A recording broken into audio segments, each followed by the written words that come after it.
Hi, Jim. How are you today? Doing well. How about yourself, Sandra? Fantastic. We are in interesting times right now.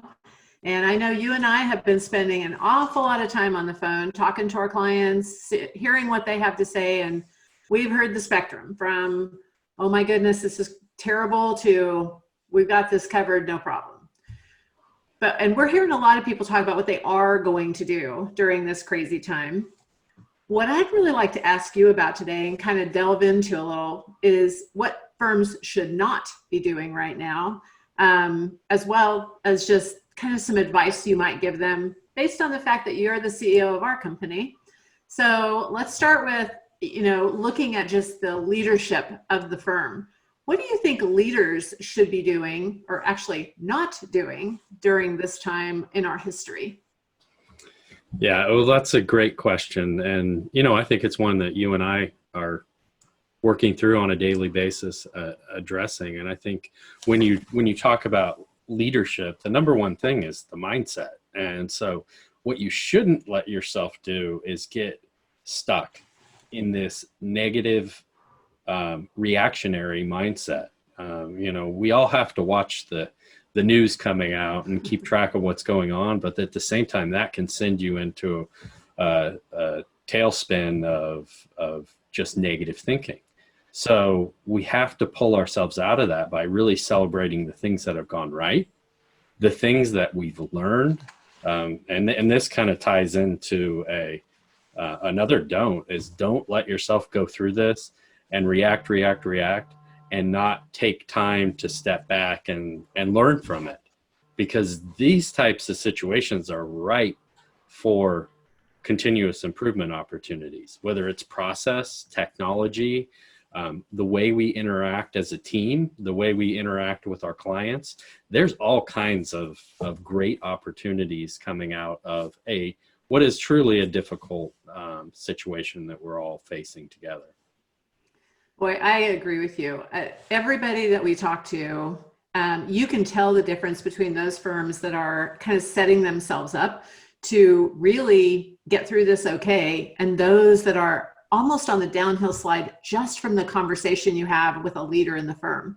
So I agree with you. We've got to keep our mindset right. When you think about what they should not be doing and firms should not be doing, when you think about the talent of the firm, when we think about talent, we're thinking about the people, we're hearing about the training, and what everybody is focused on right now, hyper focused, is who to let go of, right? And because every firm you talk to, they're talking about, oh, we're making our list and we're thinking about who we're going to have to let go of. What should they not be thinking about right now?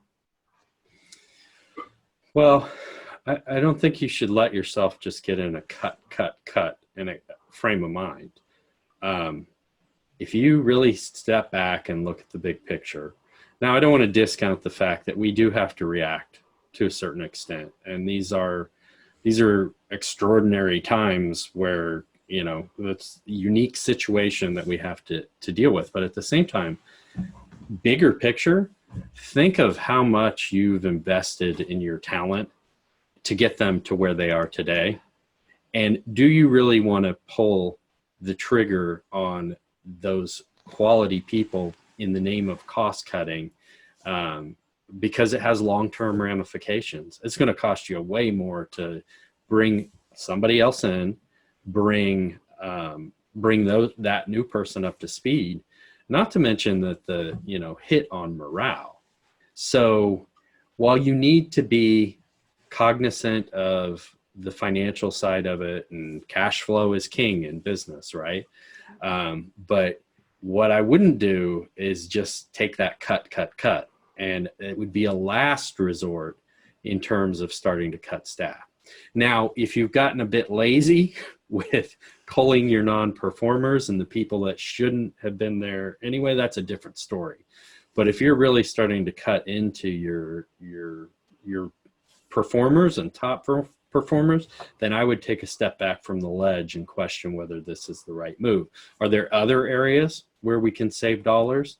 Are there areas where we can add value to our clients and start to capture dollars in a different way than what we've done historically? So that's a big thing, is don't do the knee jerk because you will regret it down the road, and it'll, as I said, end up costing you more money than it would save you right now.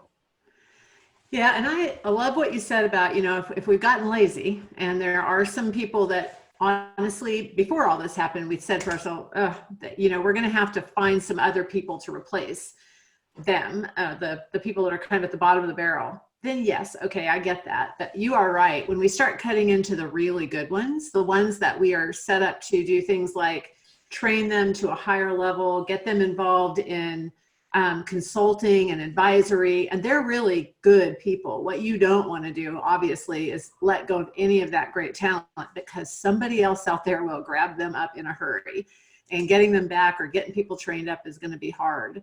So I love that. And I like what you're saying about that we have to cut sometimes, no question, but cut the right things.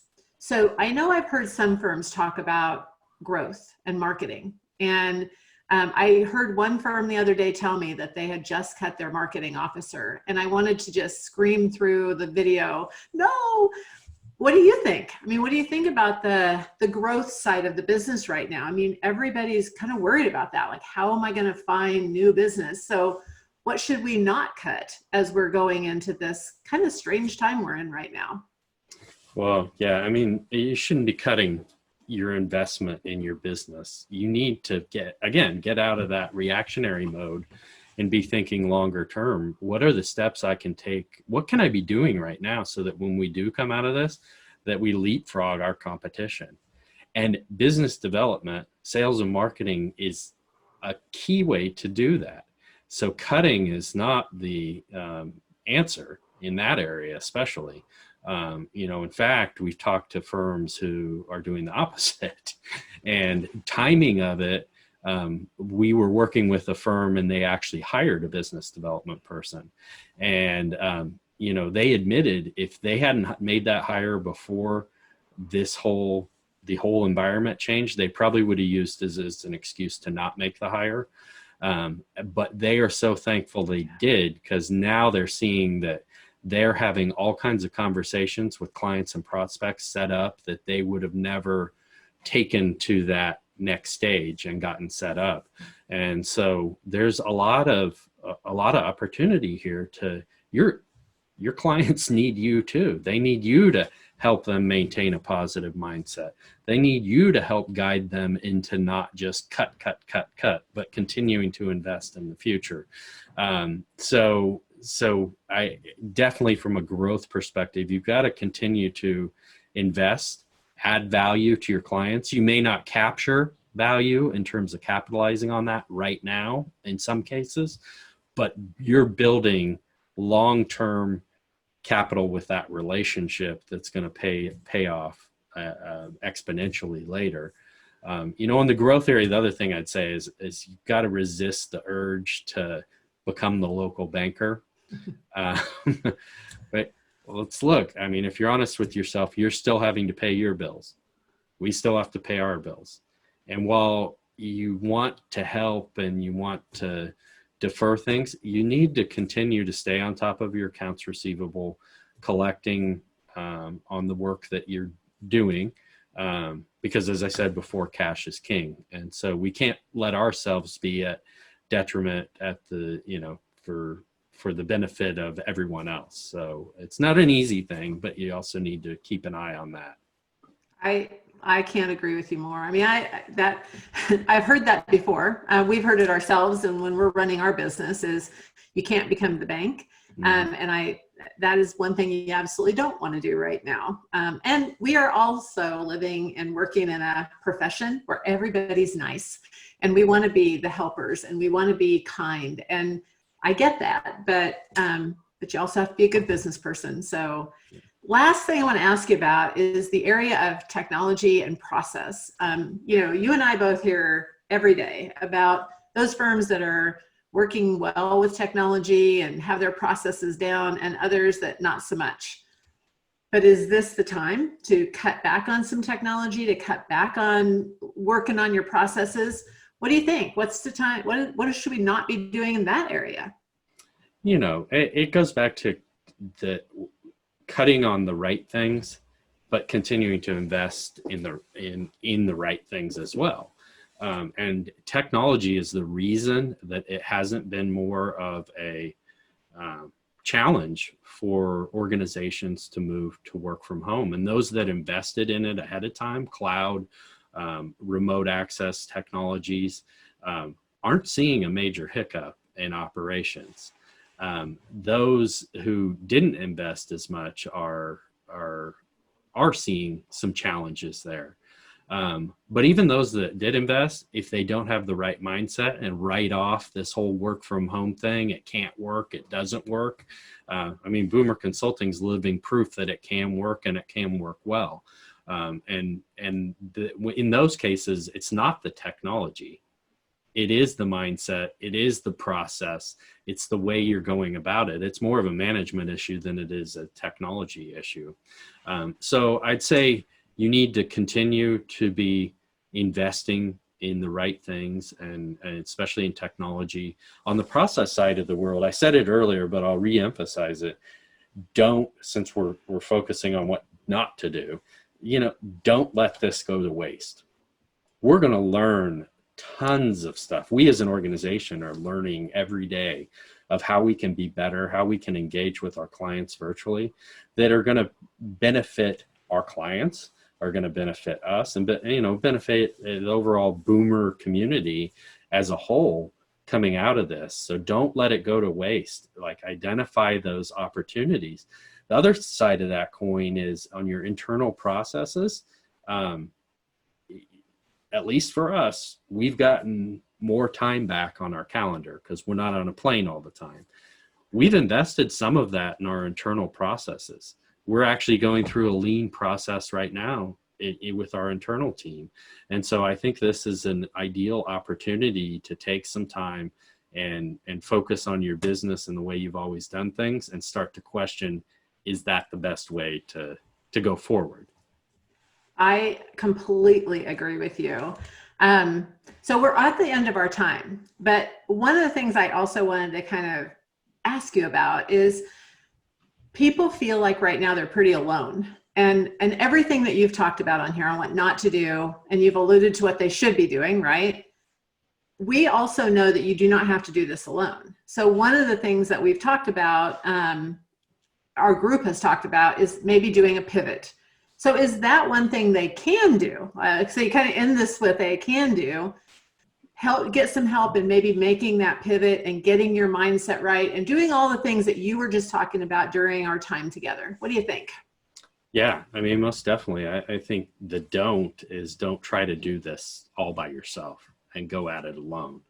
In our conversations with current clients and with prospects, there's a lot of discussion of how, we can help them develop that pivot plan the next 120 days and really be that guide that pushes them beyond just thinking of how do I batten down the hatches and protect, but how do I build for the future too. So certainly from a planning perspective, don't try to do it all on your own. I also think from a community perspective, we've seen our circles circle members having each other's back, sharing openly, helping each other get through this. And so that's been another huge positive to come out of this, is each of our circles has been getting together and talking on a regular basis. And those that haven't set those up yet, we're in process of getting those going. But, our talent group our talent circle has really been helping each other. The CIOs, we're kicking off our operations circle. But that is a great way to hear what others are doing, not just from a reaction, but a proactive perspective as well. So get some help with setting your plan and your course for the next 120 days, and tap into the power of your peer network as you go through this, because you don't have to do it alone.